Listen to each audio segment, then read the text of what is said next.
এখনকার জেনারেশনে বাতাসা শরবত শুনলেই নামটা যেন কেমন আদ্যিকালের কথাবার্তার মতো লাগে। বাতাসা শরবত বলতে উঠিয়ে গেছে, চিনি শরবত নর্মালি আছে, বাট বাতাসা শরবত মধ্যে যে গুণাবলীগুণে আছে এখনকার জেনারেশনের বাচ্চারা কেউ বুঝবে না।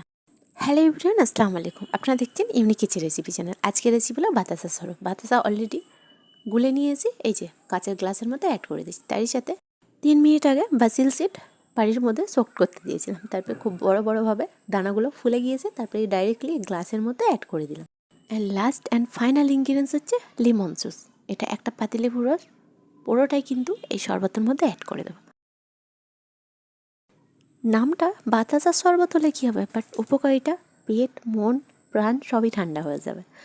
আশা করছি বাড়িতে একবার বাচ্চাদের প্রতি ট্রাই করে দেখেন, রেসপন্স কিন্তু ভালোই পাবেন। তাহলে আর দেরি না করে বাতাসা শরবত আজই ট্রাই করে দেখুন। কুইকলি ইজি বাতাসা শরবত কেমন লাগলো অতি অবশ্যই কমেন্টে জানাতে ভুলবেন না। বাই দ্য ওয়ে, আপনারা দেখছিলেন ইউনিক কিচেন রেসিপি চ্যানেল। আজকের রেসিপি ছিল বাতাসা শরবত। আবারও দেখা